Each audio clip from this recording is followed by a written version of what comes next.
¿Dónde estás?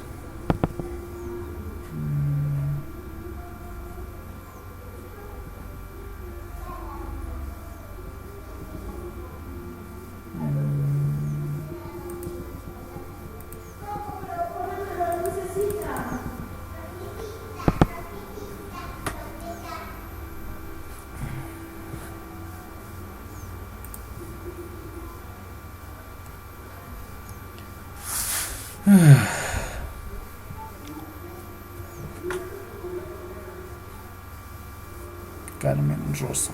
Rosa Rumorosa. Bueno, busquemos.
Pues aquí sí.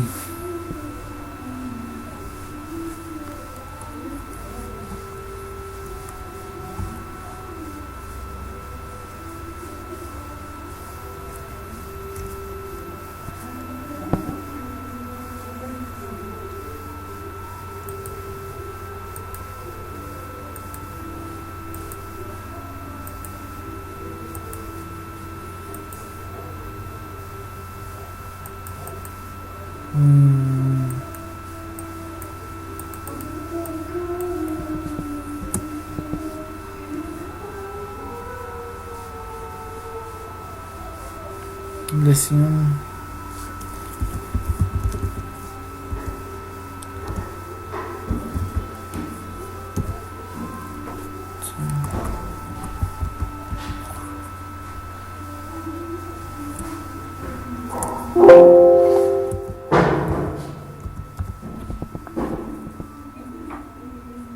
Mamá,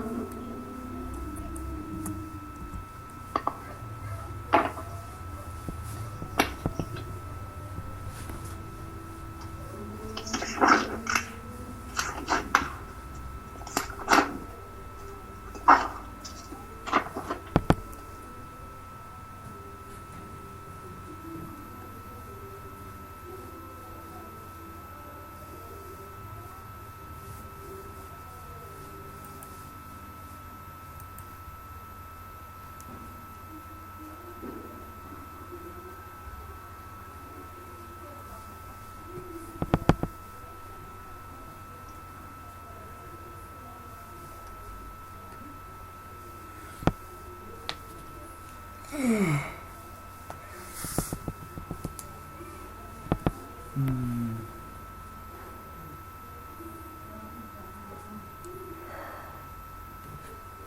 Astenia.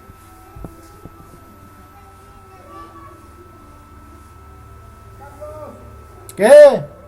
¿Cómo puedo entrar? Entra al WhatsApp de la Congre.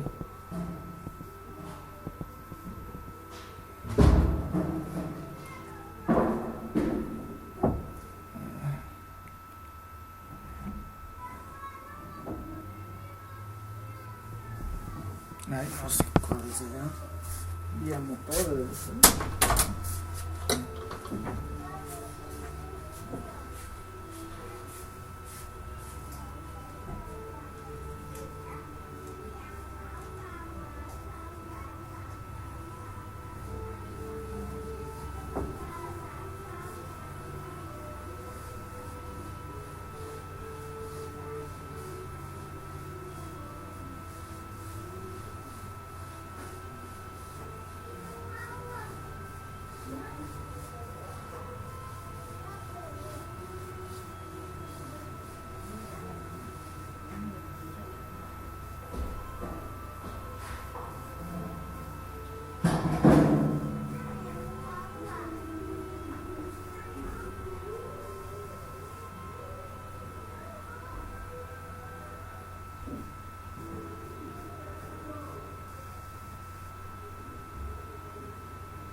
Ponte tu chompa ya, hija. Te vas a poner la chompa. Juliana. Amore mío, te vas a poner la chompa ya. Ya, mi amor.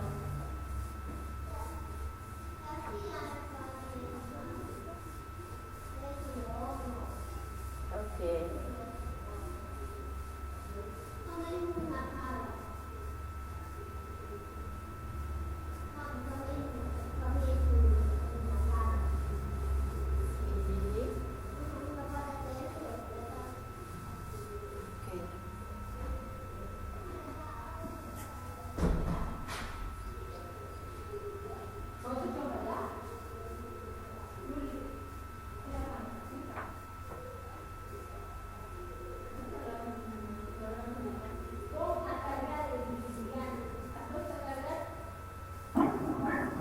buenas tardes. Buenas tardes, dice. Buenas Hola, tardes. ¿cómo están? Buenas tardes a todos. Ya son 6:10. Vamos a empezar la clase. 10 minutos de espera. Buenas Bien, vamos. tardes, dice. ¿Cómo están? A ver, en la anterior clase hemos avanzado, hemos hablado de farmacocinética, ¿no es cierto? A ver, Daniel Zelaya, ¿cuáles son los procesos de la farmacocinética? Para recordar. Daniel. Sí, dice, un momentito.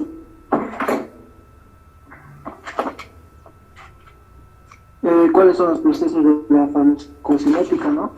A ver, cuando les he dicho que ustedes van a hablar, tienen que encender su cámara, ¿no es cierto? Ah, sí. Ya, listo. Ahora sí, dime, Daniel.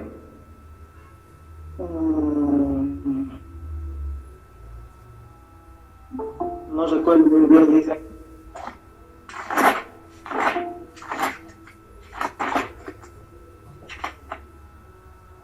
Ya. A ver, Marina Choca. ¿Cuáles son los procesos farmacocinéticos?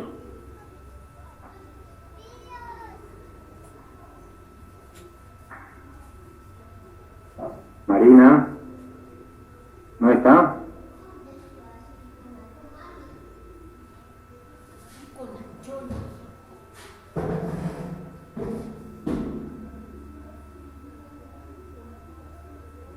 Marina.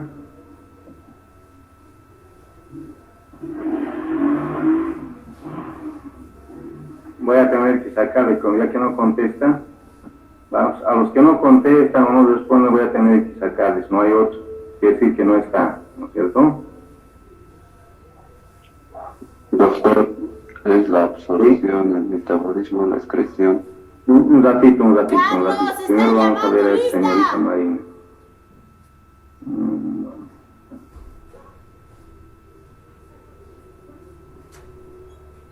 Carlos está llamando, Lisa. Los que no contestan le está sacando. Listo. Ahora sí, ¿quién quiere hablar?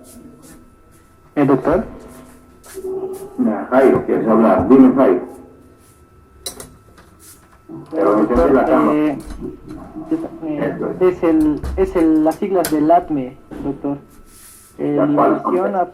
Liberación, absorción, distribución, metabolismo y excreción. Muy bien, Jairo. Listo. Punto ganado. Gracias, doctor. A ver.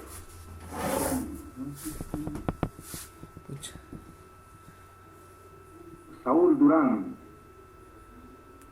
¿en qué consiste la distribución? ¿La distribución de qué?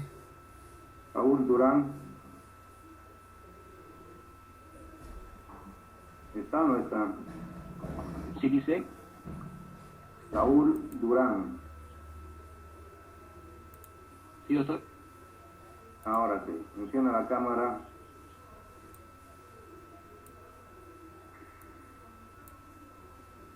Muy bien, Saúl. ¿En qué consiste la distribución de medicamentos? Es una parte del proceso farmacocinético. Proceso farmacocinético. No me recuerdo bien, doctor. ¿No te recuerdas? No me recuerdo. ¿Ya van a dar examen? ¿Qué van a hacer? ¿Acaso? Ya, listo. -1. Natalia, Adriana. Proceso farmacocinético. ¿Está? Buenas tardes, doctor. No entré a la otra clase, disculpe. No estaba en la anterior clase. Bueno. Bien. Ya han tenido oportunidad de ganar puntitos, así que ni modo. Farmacocinético. Solo Jairo ha ganado. Vamos a continuar entonces con la clase. Hoy vamos a... La 5 debe ser. Hoy vamos a hablar precisamente de... Farmacocinética. Composición de líquidos, fosfolípidos, la lípidos membrana. Ya, membrana celular, virus polares, ¿no?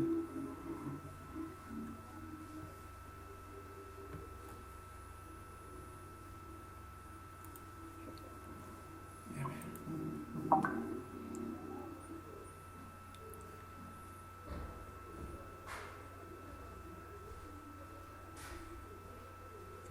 Farmacodinámica.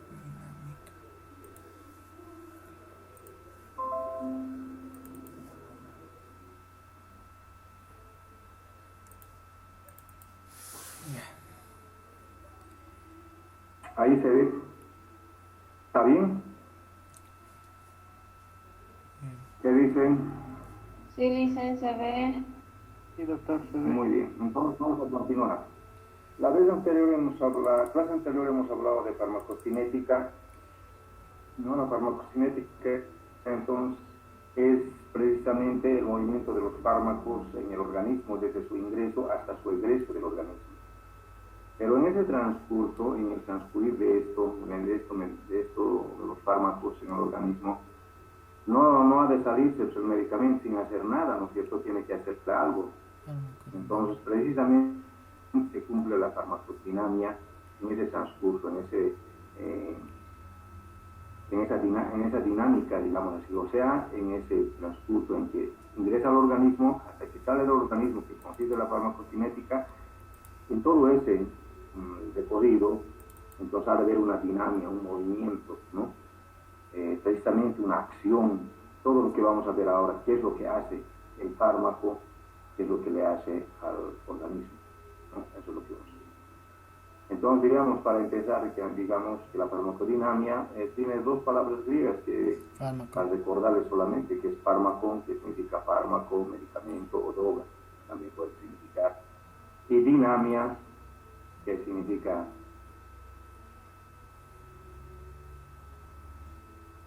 dinamia, es acción, fuerza o potencia, ¿no? Se refiere a cualquiera de estas tres. Cuando decimos farmacodinamia, entonces estaríamos hablando de cómo actúan los fármacos, estaríamos diciendo, es referido al mecanismo de acción, o con qué intensidad estos fármacos actúan, o sea, la potencia, y en qué medida se producen las consecuencias de esta acción, son los efectos farmacológicos. Entonces, en síntesis, en otras palabras, se dice que la farmacodinamia estudia la acción, la potencia y los efectos farmacológicos. Esos tres. Si uno quiere definir, por ejemplo, decir, ¿qué estudia la farmacodinamia?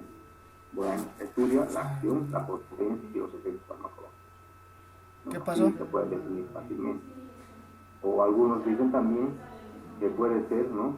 Es el estudio de cómo actúan los fármacos, en qué intensidad y qué consecuencias producen. Es un poco más largo, no sé, pero es lo mismo, ¿no? Es lo mismo.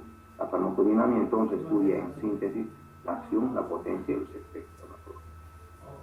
Pero ahora, estos efectos, de acuerdo a la dosis del medicamento, puede ser ya sean terapéuticos, es decir, cuando hablamos de efectos terapéuticos, estamos hablando de efectos que sirven, ¿no?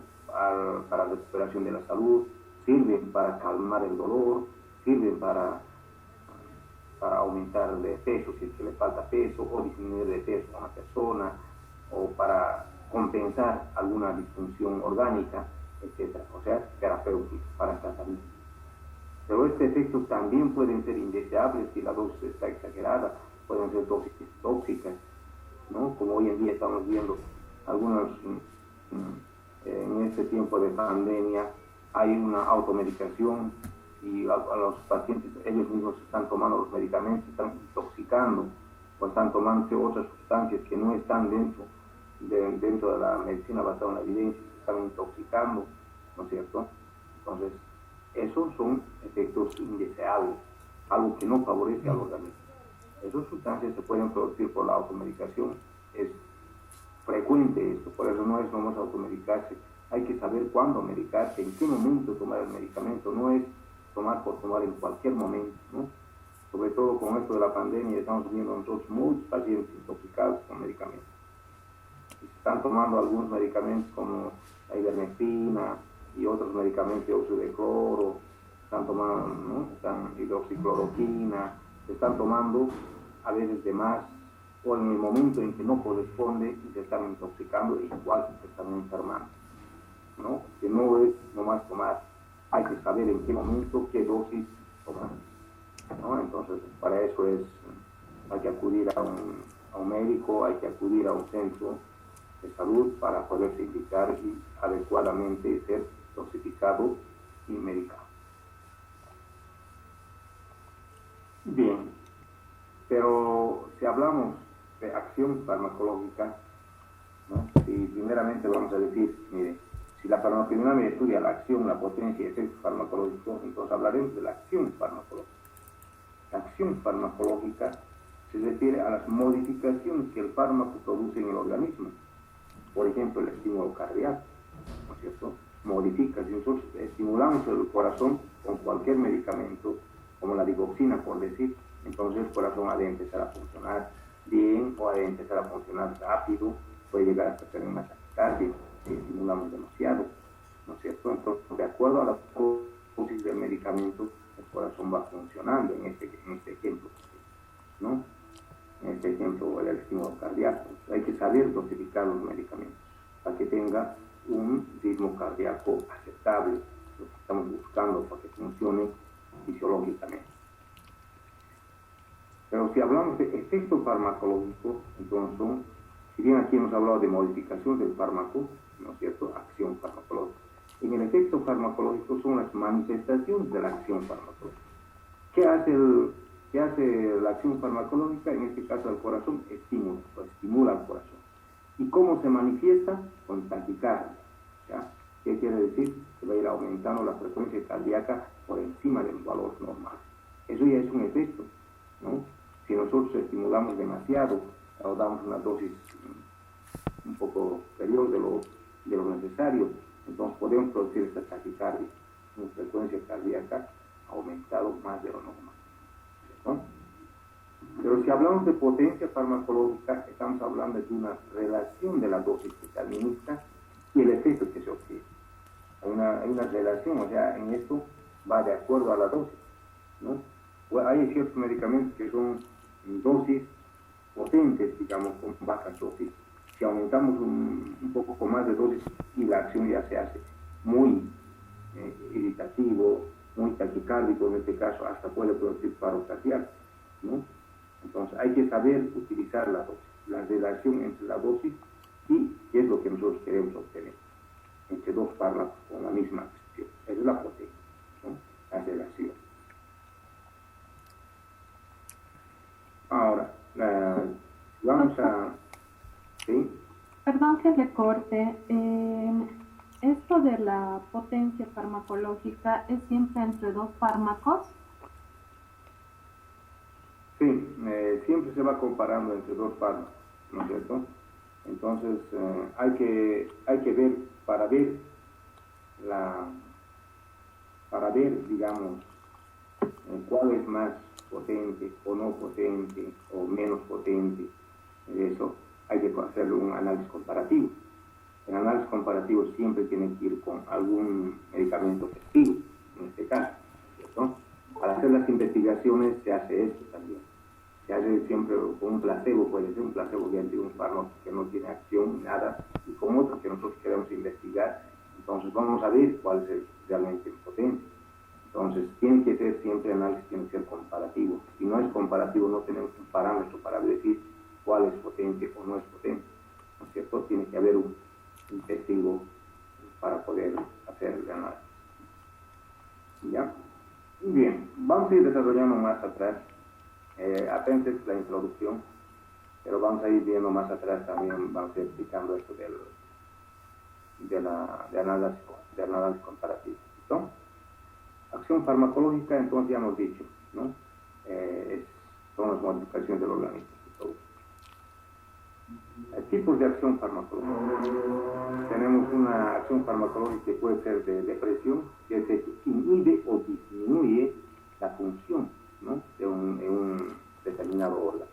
Por ejemplo, la morfina, que es un medicamento, deprime el centro respiratorio, ¿no? Baja la frecuencia respiratoria, ¿no es cierto? Entonces, esto es entonces una acción farmacológica de depresión, deprime. En pacientes que están con insuficiencia respiratoria, o sea, apenas están respirando, quiere decir, si nosotros le damos morfina, lo deprimimos y no va a dejar de respirar. Puede hasta fallecer por falta de respiración, ¿no es cierto? Por falta de aire. Como ahora, por ejemplo, en este caso de la pandemia del COVID, uno de los síntomas de mayor riesgo es precisamente la disnea, ¿no? La falta de aire. Por eso están buscando botellones de oxígeno, todo eso. Sin este paciente nosotros le administraríamos morfina, ¿no es cierto? La deprimimos respiratoriamente y se van a morir por paro respiratorio. Ya, hay que tener mucho cuidado. Tiene acción también, depresión, ciertos paros. Baja la frecuencia respiratoria. Pero también hay otra acción farmacológica, es estimulación, ¿no? Aumento de la función, que dice que aumenta ciertas funciones. Por ejemplo, si tenemos la frecuencia cardíaca, ¿no? La frecuencia cardíaca normal, ¿cuánto es? 120. 120-80 milímetros de mercurio. Sí. No. ¿Eh? ¿Dónde? Pues frecuencia cardíaca, y dice, no he dicho presión arterial. 60-80. 60-80. Ya, 60 a 80, ¿no? 60 a 80 se dice que es normal, hasta 100 se puede considerar todavía normal. 60 a 100, ¿ya? Aunque 60 a 80 es normal, 80 a 100 aumentado se dice, y después de 100 se considera taquicardia, ¿ya? Pucha.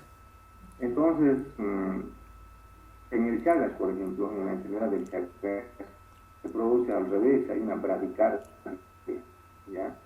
Entonces la frecuencia cardíaca ha de ir bajando por debajo de 60, va bajando a 56, 50, 48. Entonces, cuando ya es menos de 60, 56, 48, el corazón se hace insuficiente. Hay una insuficiencia cardíaca y el paciente empieza a agitarse, ¿no? Puede empezar a hincharse los pies, etc. Entonces, el corazón se hace insuficiente porque el corazón no está funcionando adecuadamente, está funcionando en una bradicardia. El Chagas lo vuelve así, el Chagas crónico. Entonces, para eso nosotros administramos, por ejemplo, estos medicamentos salbutamol. De acuerdo a la dosis de cada paciente, cómo está, ¿no? Tampoco se administra uno, el punto, así, no es así. Hay que ver las dosis, la dosificación. Puede empezar de cuarto comprimido, de 4 miligramos, puede empezar medio, 1, de acuerdo en qué estadio está la insuficiencia cardíaca. Entonces, con esto hacemos que empiece a funcionar un poquito más el corazón. Entonces, esto aumenta la frecuencia cardíaca.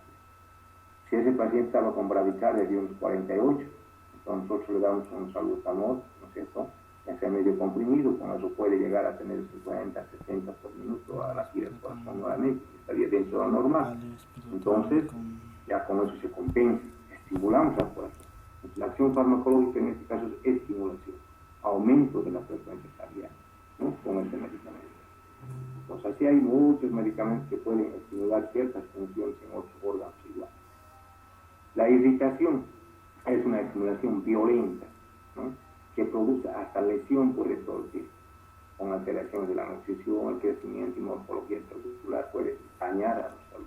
Es una irritación violenta. Por eso hay que saber también manejar los medicamentos de esta forma, si a dosis bajas se puede colocar, ¿no? Otra función, el de reemplazo, por ejemplo, ¿no? Cuando falta alguna hormona, por ejemplo, de sustitución, por ejemplo, por decir, una hormona que frecuentemente en nuestro medio hace falta es, por ejemplo, en la tiroides, ¿no? El hipotiroidismo. En las provincias está bastante aumentado esto del hipotiroidismo, por eso viene el bocio y todo eso.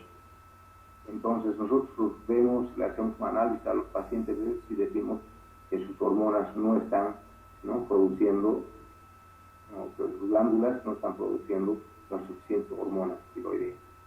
Entonces en este caso tenemos que reemplazar, sustituir, es decir, reemplazar, entonces estamos hormonas tiroideas. No sé, como la levotiroxina, por ejemplo. Levotiroxina, nosotros le damos de acuerdo a la 100 unidades internacional, etcétera, depende qué dosis tenemos que utilizar con ellos.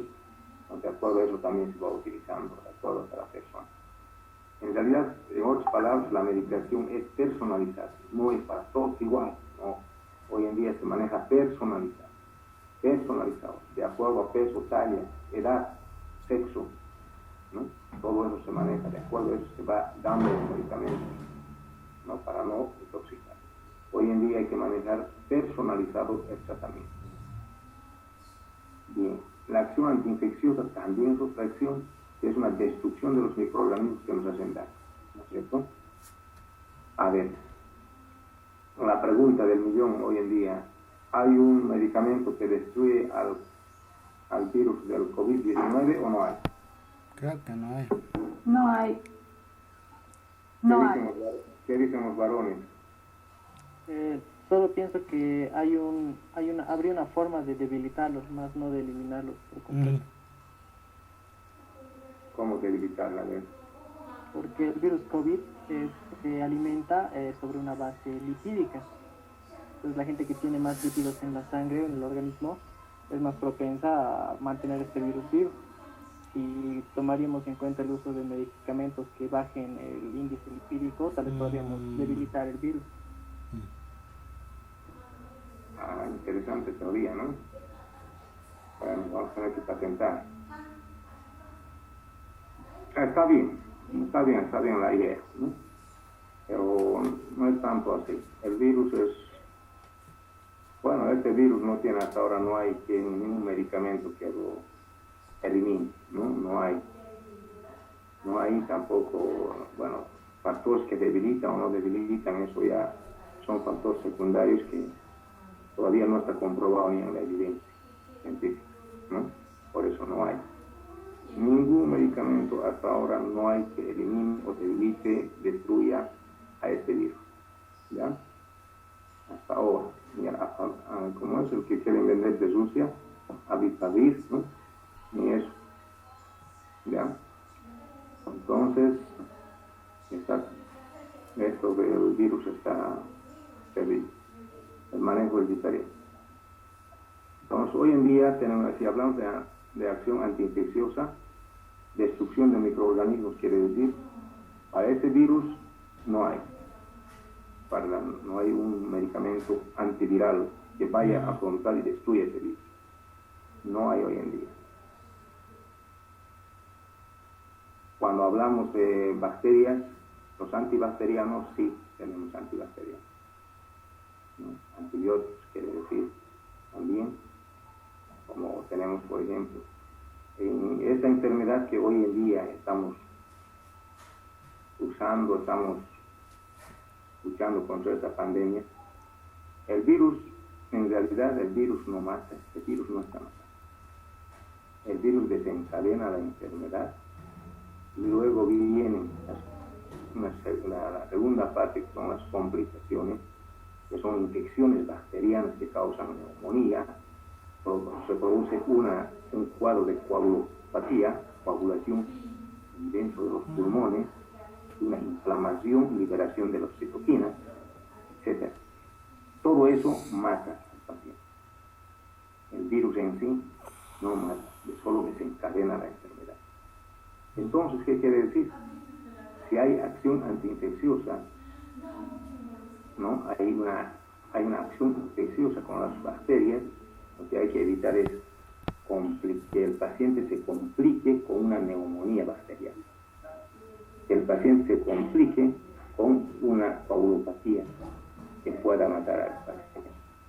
Entonces vienen los antiinfecciosos, las bacterias hay que matarlas con antibióticos, como la ceftriaxona, tenemos levofloxacina, amoxicilina, etcétera, ¿no?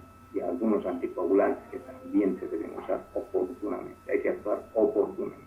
Cualquiera que se enferme, en los primeros síntomas tienen que ir donde un médico para empezar el tratamiento, ¿no?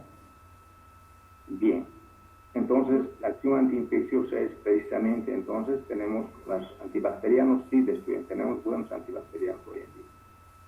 Tenemos antiparasitarios y parásitos también tenemos antimicóticos que son contra los hongos, también tenemos antimicóticos, ¿ya? Pero no tenemos antivirales.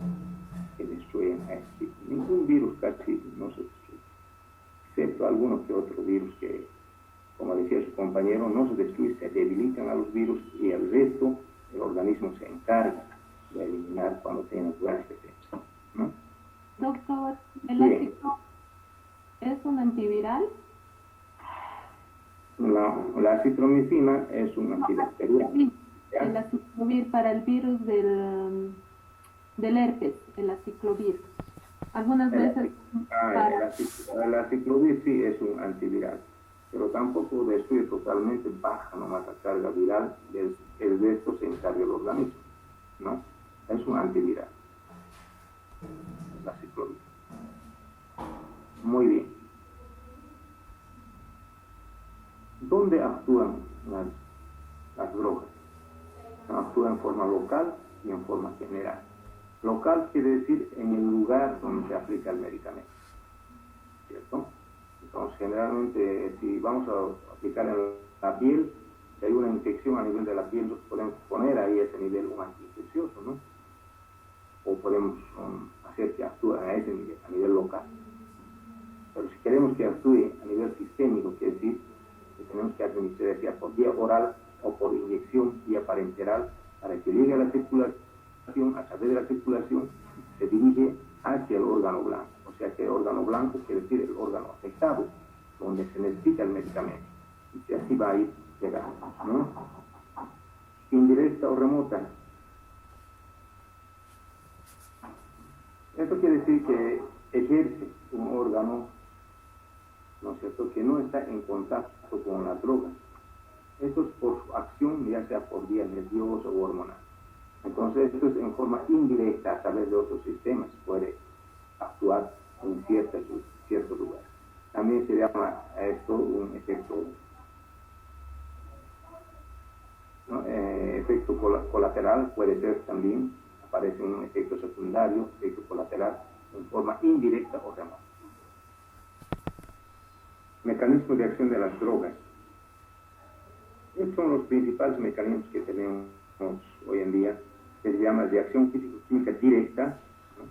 Se lleva a cabo entre la sustancia medicamentosa y una sustancia del órgano sin afectar la estructura del mismo. Es una reacción local, por ejemplo, ¿no? Reacción físico-química. Un antiácido. Si un paciente se encuentra con acidez, dolor abdominal, ¿no? Dolor urente, y precisamente por la secreción exagerada de ácido clorhídrico puede ser, ¿qué hacemos nosotros? Le damos un antiácido, ¿no es cierto? Un medicamento, es un tratamiento sintomático. Se da un antiácido y este antiácido, como el nombre dice, antiácido, va a ir a neutralizar al ácido clorhídrico y entonces ese tipo de dolor que viene urente ha de ceder, calma, ¿no? Ese ácido que ha estado produciendo demasiado por varias circunstancias puede producir un ácido, por ejemplo, exagerado del ácido clorhídrico, o sea, por una enfermedad, puede producir por el estrés mismo, el estrés también produce, ¿no es cierto? O por ciertos alimentos que también estimulan la secreción de ácido clorhídrico. Y esto puede producir entonces una enfermedad, que puede ser una enfermedad acidopéptica, ¿no? Y enfermedad acidopéptica o principio de gastritis, como también algunos lo llaman así en forma sencilla. Pero para esto, nuestro primer tratamiento será un antiácido. Con esto se puede neutralizar esa secreción exagerada de ácido y calma el dolor, el paciente se tranquiliza y vuelve a su normalidad, ¿no? Y si no, entonces hay que usar otros medicamentos ya de acción sistémica, o sea, tiene que tomarse, absorber a través de la sangre y va a ir a actuar igual hacia la producción de este ácido, pero por vía general. En este caso, la reacción físico-química es de acción directa, no va a actuar sobre ninguna otra estructura, sino directamente sobre la reacción química del ácido clorhídrico que estaría dañando a la mucosa gástrica, ¿no? Otra acción muy importante, que tal vez la más importante y la más común, es la unión fármaco-receptor. Es el mecanismo de acción de las drogas más común. Se produce entonces con la interacción entre el fármaco y una estructura orgánica, ¿no es cierto? Entonces, esto es lo que más se produce en el organismo. Hay que tomar en cuenta. La modificación o alteración de un gen que modifica la producción, ¿no?, de sustancias variadas como las enzimas, hormonas. Esto también puede producir, ¿no? Se puede producir, se va a ir produciendo precisamente en varias acciones o mecanismos de acción de las células. Pero no tenemos que olvidar de esto, lo que más es la unión fármaco-receptor, ¿ya? El receptor farmacológico. Cuando decimos la unión fármaco-receptor, hemos dicho el que más se produce en los medicamentos, ¿no es cierto?, para su acción farmacológica. Pero el receptor, ¿dónde se encuentra? La mayoría de los fármacos, ¿no?, cumplen su acción entonces a través de la interacción de receptores. Estas estructuras entonces son moléculas que generalmente son de proteína, ¿no?, que se encuentran ubicadas en las estructuras de las células. Ya conocemos nosotros la membrana plasmática, y precisamente ahí se encuentran los receptores en forma de proteína, ¿no es cierto? Ahí está. Por eso también sirve como proteína, ¿no? Entonces se pueden encontrar en la membrana plasmática los receptores, ¿no? Entonces aquí están, se ubican en la membrana celular. Pueden encontrarse también intracelularmente, no siempre solo en la membrana, también intracelularmente en el citoplasma o hasta en el núcleo se podría encontrar, ¿no? Es uno de los receptores más conocidos, que es de los gamas, ¿no?, el GABA aminobutírico. Aquí se puede ver cómo, ¿no?, varios, en uno solo pueden ingresar varios medicamentos, puede captar, ¿no?, como receptor varios, para varias sustancias medicamentosas, ¿no es cierto? No solamente aquí están benzodiazepinas, zinc, GABA, esteroides, ¿no?, barbitúricos, etanol. Entonces, una sola hormona, una sola proteína puede servir también como receptor para varias sustancias químicas o medicamentos, ¿no?, ya sea anticonvulsivantes, todo eso. Entonces decíamos que los receptores entonces pueden ser también intracelulares, no solamente en la membrana, sino también dentro de la célula que están ubicados, ¿no? Los citosólicos o los esteroides, por ejemplo, se encuentran en el citosol, o sea, en el citoplasma, o pueden estar en el núcleo, ¿no es cierto? También se utilizan estos receptores, se pueden encontrar en el núcleo, donde está el RNA mensajero, el DNA, todo eso, ¿no es cierto? Entonces, tenemos que decir que los receptores, entonces, para los fármacos, se han de encontrar en la membrana, en el citoplasma, en el núcleo inclusive. Entonces es tomar en cuenta que esos receptores se pueden encontrar en todos. La relación de la estructura y la actividad, ¿no? El sitio de unión de los fármacos con las células se denomina biofase. Bueno, esto ya es estamos repitiendo, ¿no? Al principio habíamos dicho.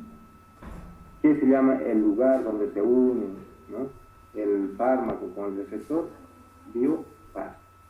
Esto es importante. Algunos libros nos dicen solamente la biofase del fármaco de adrenalina o noradrenalina está en tal lugar.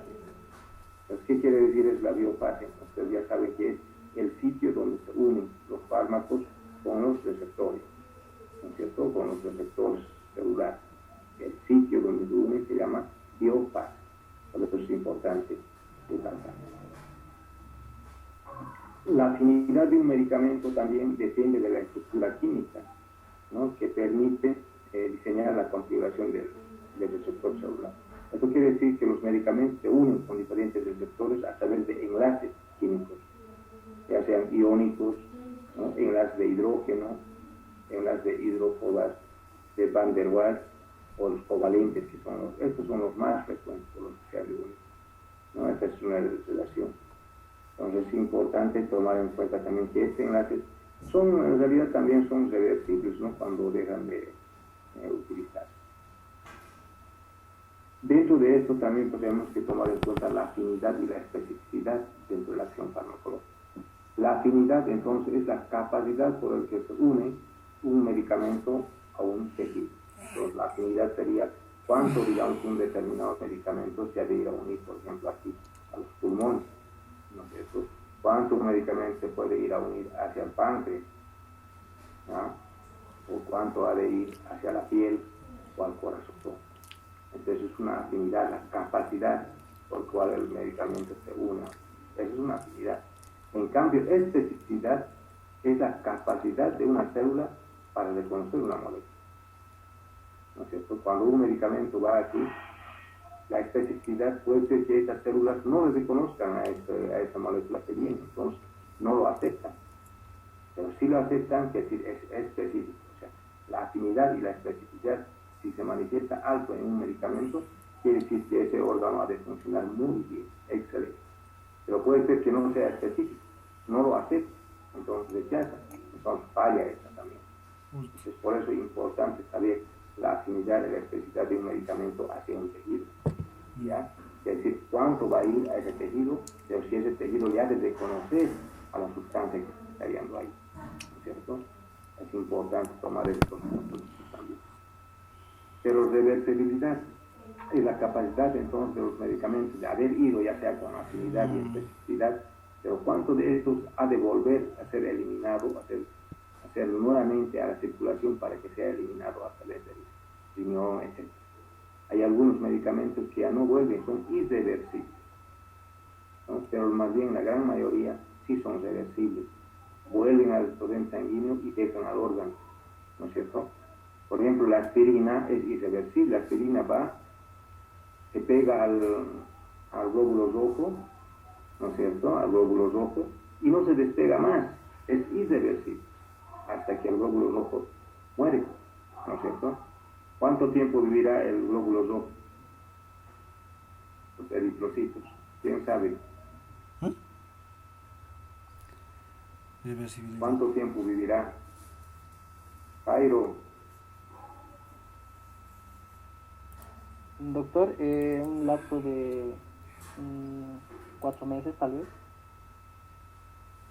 Estás adivinando, ¿no? Está bien, está bien. 4 por 3. 4 por 3 es 12. 120 días, ¿no ven? Está bien. 120 días viven los glóbulos rojos. Entonces es 120 días y la aspirina hoy en día están tomando para este COVID. La mayoría de las personas mayor de 50 años deben tomar aspirineta cada día para que no se complique. Cada día deben tomar. Entonces los que están tomando esa aspirineta se ha pegado al glóbulo rojo y 120 días va a estar el glóbulo rojo, ¿no? Y si ha de agarrar COVID, entonces como está pegado a su glóbulo rojo, difícilmente ha de desencadenar la coagulopatía. Entonces no ha de llegar a hospitalizar, no ha de llegar tal vez a terapia. Entonces la aspirina es importante consumir en mayor de 50 años en esta pandemia. Ya, eso se ha visto. Entonces, eso es irreversible, es hasta que el glóbulo rojo tenga su vida, 120 días. Luego de eso el glóbulo rojo se va hacia el vaso, que es un órgano que se encuentra, ¿no es cierto?, en el abdomen, y este vaso es el cementerio de los glóbulos rojos, quiere decir, ahí se van a destruir, se embolizan ahí, en el vaso, ¿no? El vaso se encuentra en el hipocondrio izquierdo, por si acaso, ¿ya? Entonces ahí van y ahí se destruyen los glóbulos rojos hasta los 120 días. Ahí liberan recién a la aspirina, que se les ha pegado. Pero si sigue tomando, entonces siguen, ¿no?, pegados otra vez. Y es importante esto porque están muchos salvando su vida tomando la aspirina, ¿no? Hay que tomar. Son para mayores de 50 años. Muy bien, esto es la reversibilidad. Entonces, acción combinada de las drogas, hablamos un poco de sinergismo. Entonces, acción combinada de las drogas quiere decir que podemos hacer que los medicamentos actúen en dos, ¿no? Con uno o con dos medicamentos. Sinergismo es el aumento de acción de una droga por el empleo de otra. Eso quiere decir, ¿ya?, aumenta usando otro medicamento parecido a esto, entonces aumenta su acción. El sinergismo de suma se unen a los mismos receptores, el aumento de acción es igual a la suma de su acción individual. Esto quiere decir que si dos medicamentos A y B hacen su función, A tiene una acción de 5, por decir, y B tiene una acción de 10, los dos suman su acción y su acción será 15, ¿no es cierto? Así, 15, ese es el sinergismo de suma, es la suma de sus acciones individuales. En cambio, si decimos de potenciación, entonces esto es más o menos que se multiplican, se unen distintos receptores después mayor a la suma de sus acciones individuales. Esto quiere decir que su acción se multiplica. Si A era 5 y B era 10, 5 por 10, 50, entonces su acción es 50 veces más. A eso se refiere cuando decimos sinergismo de potenciación. Su acción se multiplica. Hay ciertos medicamentos así. Tenemos, por ejemplo, uno de los más conocidos dentro de esto está la doloxirona, por ejemplo. Doloxirona es la suma de paracetamol y ibuprofeno. Los dos sumados se vuelven un potente analgésico, el sinergismo de potenciación. Pero en forma individual es menos calma el dolor. Los dos juntos sí hacen un sinergismo de potenciación. ¿Sí? Es un ejemplo, ¿no? Doctor, una consulta. Dígame. En el caso de que, bueno, a mí me pincharon una vez la mezcla de diclofenaco más dexametasona más complejo B, esos tres en una misma inyección, ¿en qué categoría entraría? ¿De suma o de potenciación? No, nada que ver, no se debe dar así quien te haya dado. Hace daño ese tipo de... A ver, no nada que ver con la misma acción que estamos haciendo, ¿no es cierto? Para calmar el dolor, digamos. Pero eso es un diferente tipo de acción, no tiene que ver con lo que estamos avanzando, porque el complejo B no tiene que ver nada con la diclometasona. ¿Qué más han puesto? Diclofenaco, ¿no? Es, bueno, mira, a ver, el diclofenaco es un antiinflamatorio. Y si colocan con la dexametasona, que es un antiinflamatorio potente, hasta pueden causar una úlcera gástrica. Y si tienen úlcera, lo revientan y produce una hemorragia digestiva, es muy peligroso. Eso no, por eso decía Gato, eso no tiene que colocarse así, no está bien colocar así. Hay algunos médicos, no sé si qué hayan hecho, ¿no? No están analizando bien, les colocan, peor si es 2, 3 ampollas, tal vez un hito ya pasaría un hito, pero les ponen 2, 3 ampollas. Pero ahí es donde tienen muchos problemas gástricos y se quedan a veces con ese problema por mucho tiempo. Por eso tienen que ir donde un médico bien calificado, que de confianza, que lo haga bien, ¿no? Y este tipo de medicamentos a veces dan en la farmacia, nomás están dando así. Tampoco, ustedes no tienen que ir a la farmacia, hay que ir siempre donde un médico, ¿no? Entonces, esos tipos de indicaciones no está bien dado, pues, que pongan diclofenaco con dexa. Y yo tengo muchos pacientes que me lo han complicado así, muchos pacientes me han producido accidentes de esa forma de úlceras gástricas, etcétera, me lo han producido. Pero cuando me dicen así a veces, a mí me da rabia, ¿no? Me da coraje que cuando ponen ese tipo de medicamentos. Pero hay que ver, está bien la pregunta, pero no viene a eso. Porque ¿qué estamos hablando ahora? Es del sinergismo, de potenciación o de suma. Sinergismo quiere decir con la misma acción dos medicamentos que son de potencia su acción, ¿no? O se suma su acción, depende cómo se utiliza. Pero en este caso, con el ejemplo que han dado, no va a ningún tipo de sinergismo. ¿Ya? Antagonismo. Antagonistas cuando hablamos de antagonistas, decimos, si hemos hablado de sinergismo que se unen dos, cuando hablamos de antagonistas al revés, ¿no? Se contrarrestan en realidad los antagonistas.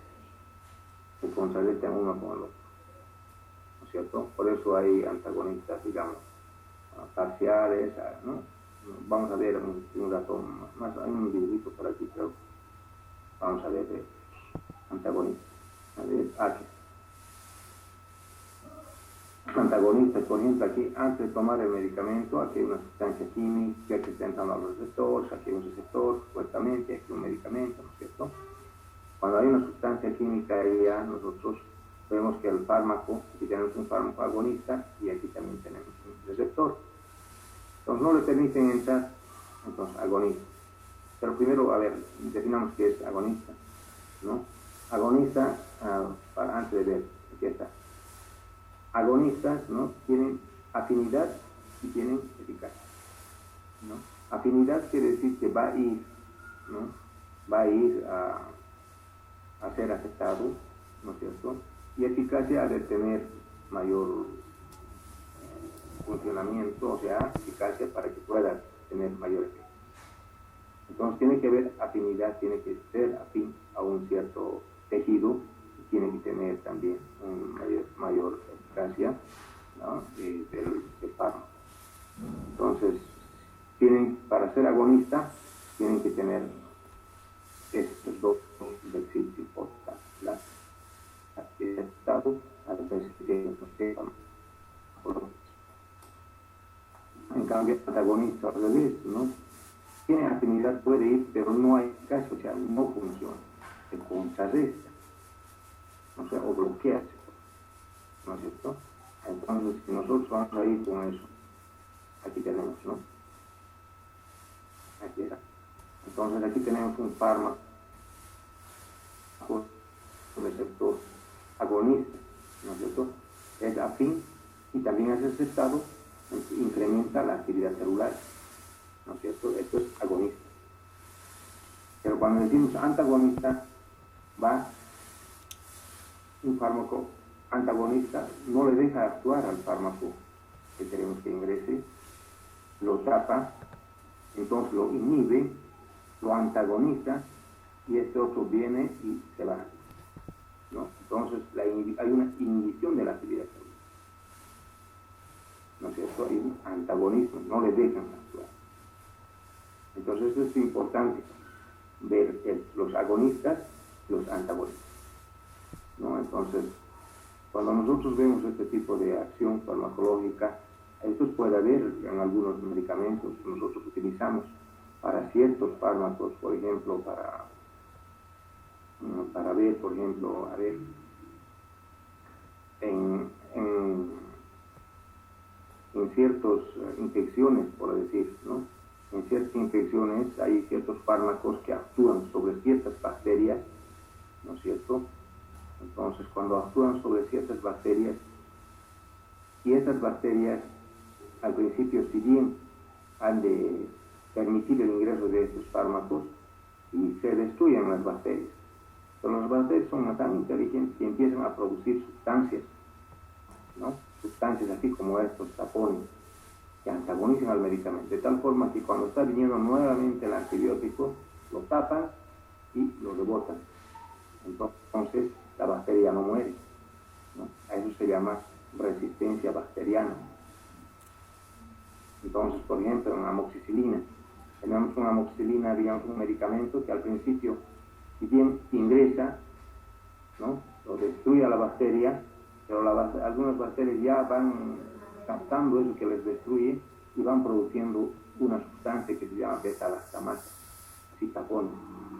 De esta forma, entonces, van y rebotan, de esta forma ya las bacterias siguen viviendo. Entonces se produce la resistencia bacteriana, ¿no es cierto? Y es lo que puede ir pasando, y es lo que puede ir pasando en diferentes fármacos. Y la tecnología hoy en día ha inventado también para ayudar a la amoxicilina, ¿no? Que se llama antibeta-lactamasa, o sea, es decir, contra lo que producen las bacterias, ha inventado otra sustancia. Entonces, junto con la amoxicilina se coloca un antibeta-lactamasa.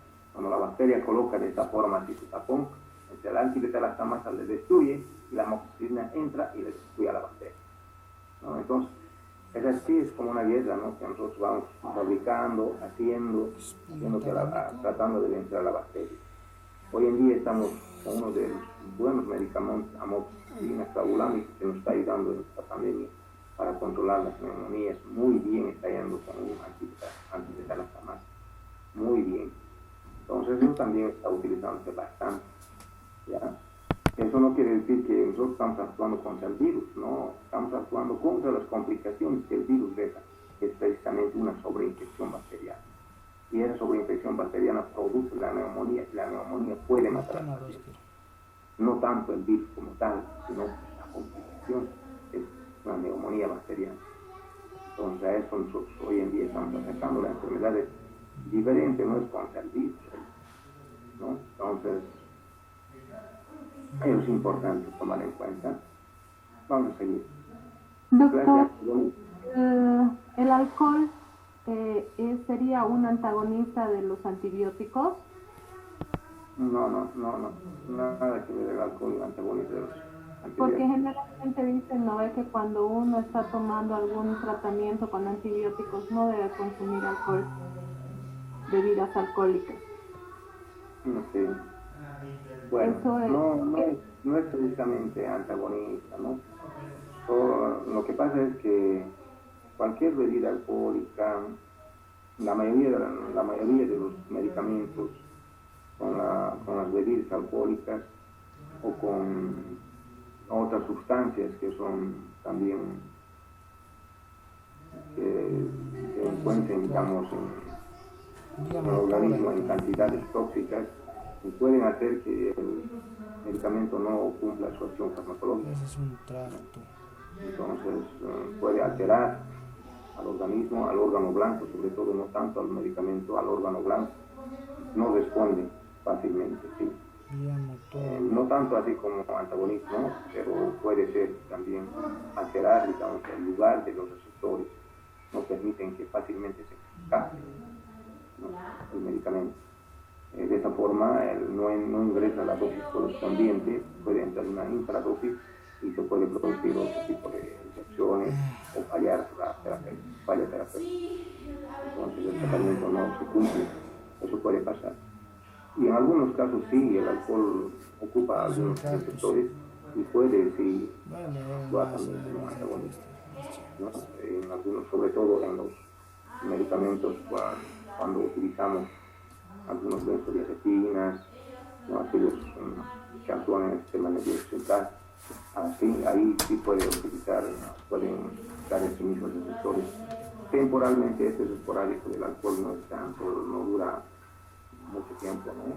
El organismo rápidamente puede hacer que salga de ese momento, pero puede temporalmente obstaculizar o evitar que un fármaco actúe adecuadamente. En el otro caso es que el alcohol facilita también el paso de estos medicamentos al sistema nervioso central. Es por eso que si en un alcohol colocan un diazepam, un medicamento de acción central, puede hacer que se prolongue, hasta puede hacer que se pare el centro respiratorio y tenga que fallecer por paro respiratorio. Es muy peligroso, ¿no? Entonces ahí se ha visto en estos casos, ustedes deben ver en algunos informativos cuando dicen los pildoritas, ¿no es cierto? Pildoritas, que es precisamente eso, los ponen en el alcohol un diazepam y se hacen dormir. Hasta 24 horas pueden dormir con una sola tableta. Y eso, y si es exagerado, hasta los producen paro respiratorio y se mueren, pues ahí hay que tener mucho cuidado. Eso sí es peligroso, eso sí hacen como sinergismos de potenciación. Bien, terminaremos entonces con estas clases de antagonismo. Antagonismo competitivo puede haber, comparten el mismo sitio de unión, ¿no?, que si compiten por un receptor. Entonces puede presentarse también eso. Antagonismo no competitivo modifica el sitio de unión de los agonistas, ¿no? Entonces no siempre va a haber el mismo unión, sino puede modificar y utilizar otros receptores parecidos, pero puede haber un antagonismo. El antagonismo incompetitivo antagoniza relaciones del agonista. Hay ciertos factores que modifican la acción farmacológica, ¿no? Tenemos factores generales y factores específicos. Los factores generales en las dosis, por ejemplo. La dosis es importante. Ya le hemos dicho desde un principio, estamos hablando de dosis. La dosis es importante, hay que tomar en cuenta. La dosis es personalizada. Para cada paciente tiene su propia dosis, de acuerdo al sexo, al peso, a la edad. Todo eso va variando la dosis. Es por eso que el medicamento todo es personalizado, ¿no? La vía de administración es lo mismo. La vía de administración, si nosotros necesitamos un medicamento que actúe rápido, por ejemplo, en un edema de glotis, cuando tengo una alergia y se está ahogando una persona por edema de glotis, necesitamos actuar rápidamente, Entonces tenemos que administrar vía intravenosa, ¿no es cierto? No le vamos a dar vía oral, no lo pueden ni tragar, ¿no? Entonces vía administrar endovenoso, y eso nos va a ayudar, o sea, puede salvar la vida. Entonces la vía de administración es importante para la acción farmacológica. Si se administra por vía intravenosa, y a veces en 2 minutos, 3 minutos ya actúa el medicamento y salva la vida. Por vía oral actúa a los 15, 30 minutos, así empieza a actuar algunos medicamentos, ¿no? Y otros más después. Entonces, los factores generales de vía de administración es muy importante. El momento de la administración también es importante, el momento de la administración. Hay ciertos medicamentos como los corticoides, por ejemplo, actúan mejor en la mañana, antes de las 9 de la mañana, que en la tarde, ¿no? Entonces, eso es importante. También algunas hormonas como la levotiroxina en pacientes hipotiroideos mejor actúan en la mañana. Es el ritmo circadiano que se cumple, o sea, tenemos un ritmo en el que nosotros tenemos que cumplir y actúan ellos mejor antes de las 9 de la mañana. Hay que administrar ciertos medicamentos. Hay otros medicamentos también en la noche, ¿no? Para bajar los líquidos en sangre, por ejemplo, las grasas en la sangre. En la noche se administra 9 a 10 de la noche, porque ellos actúan a partir de medianoche. Entonces, el momento de la administración es importante, hay que saber manejar los medicamentos. No es decir, este medicamento tomate y se va a tomar y el paciente ve y cualquier hora está queriendo tomar, no es así. Tiene su momento de administración. Los estados patológicos también hay que tomar en cuenta, sobre todo las enfermedades patológicas. Patología quiere decir enfermedades, ¿no? Las enfermedades sobre todo del hígado. Si tenemos una patología, digamos, que esté afectando al hígado con insuficiencia hepática o esté afectando al riñón, y a su vez eso también hay que bajar la dosis. Hay que ver en estos pacientes cómo se va a administrar los medicamentos. Factores individuales o específicos. La tolerancia, ¿no?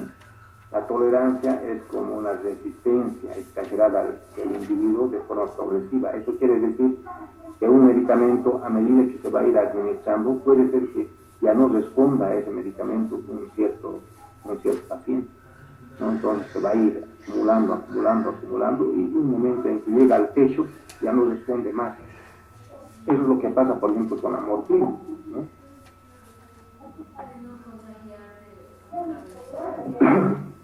Atifilaxia.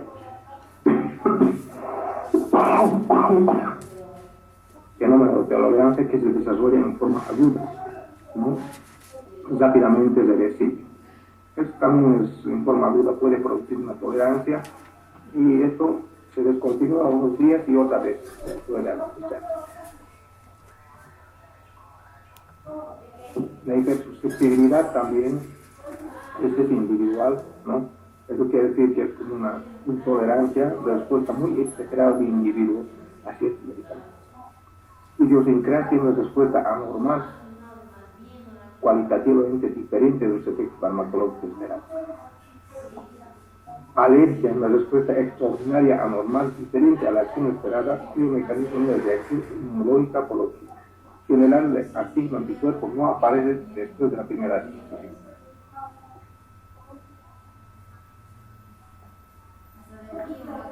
Esto quiere decir que siempre tiene que haber una primera administración, en la segunda puede aparecer la alergia.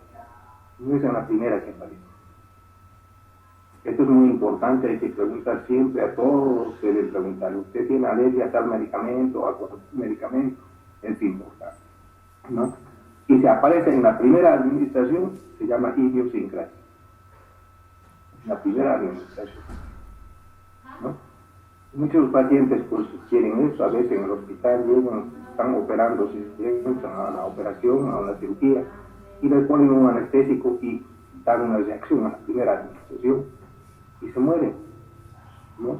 Y esto a veces no se puede decir quién va a tener, quién no.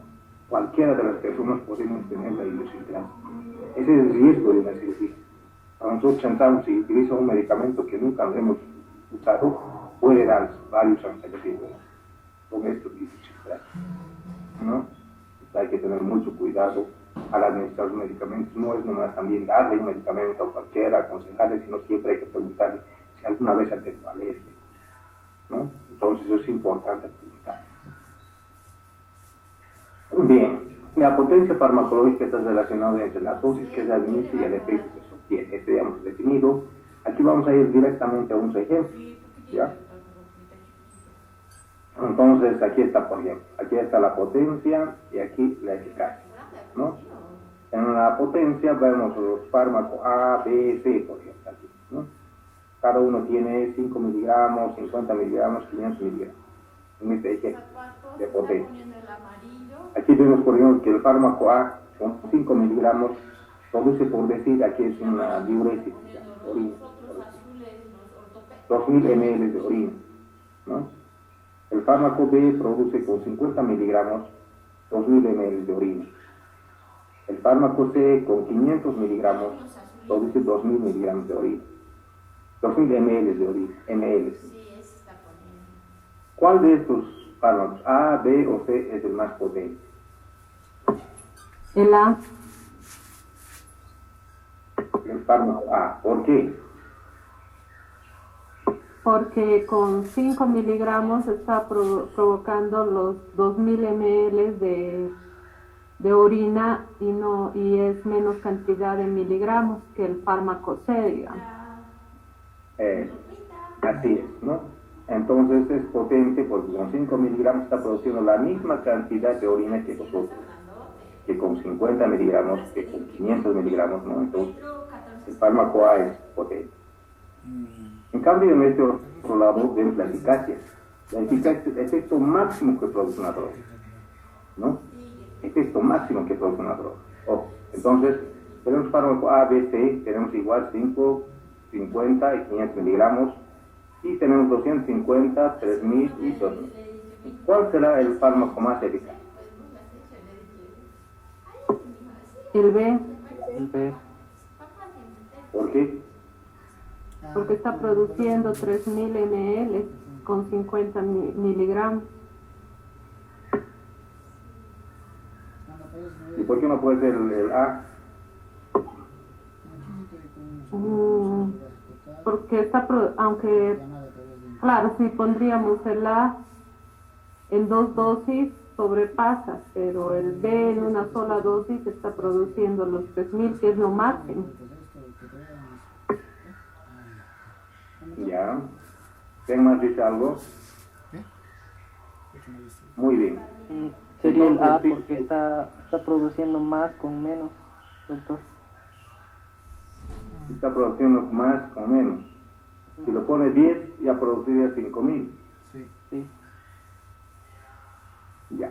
Pero aquí dice, si decimos la eficacia, es el efecto máximo que produce una droga respecto a otra acción farmacológica análoga. Entonces aquí no nos importa, aquí no en la eficacia, no importa cuánto es la dosis, todo lo que nos interesa aquí es el resultado, lo máximo que se produce. ¿Sí? Ya no ve, digamos, la potencia es ver cuanto menos dosis produce más, ¿no es cierto?, como en este otro lado. No, sino aquí es quién de estos, aquí no importa la dosis que produce lo máximo.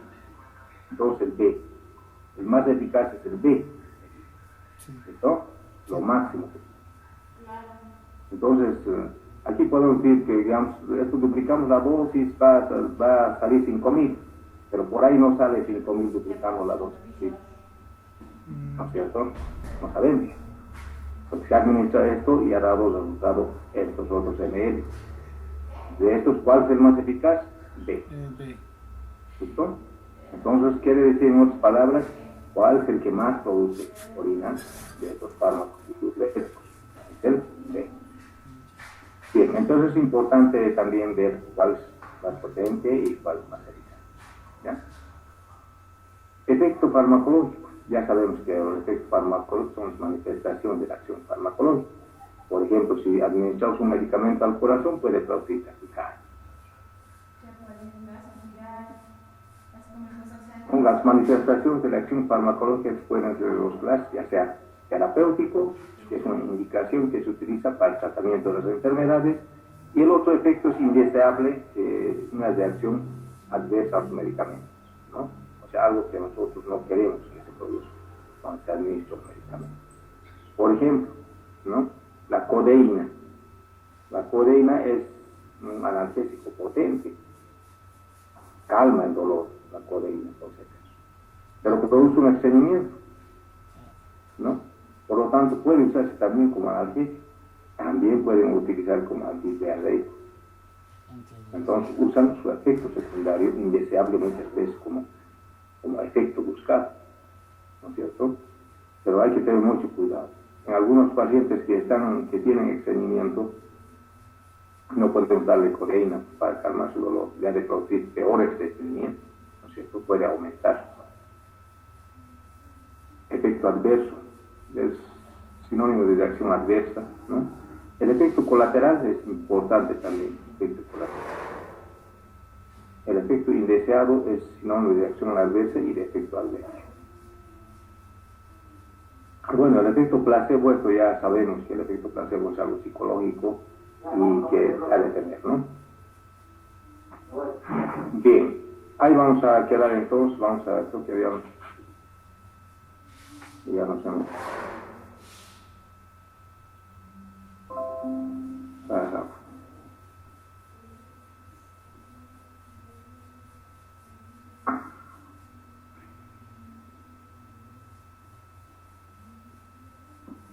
Bien, entonces vamos a quedar aquí hasta el próximo viernes. ¿Dónde está Mateo? ¿Se ha entrado Mateo? Hola. Hola. No, doctor, tenía reunión de consejo. Bueno, tenían que darme, yo creo que me voy a comunicar con él para ver para cuándo han fijado la fecha, o ya saben cuándo es la fecha de su examen.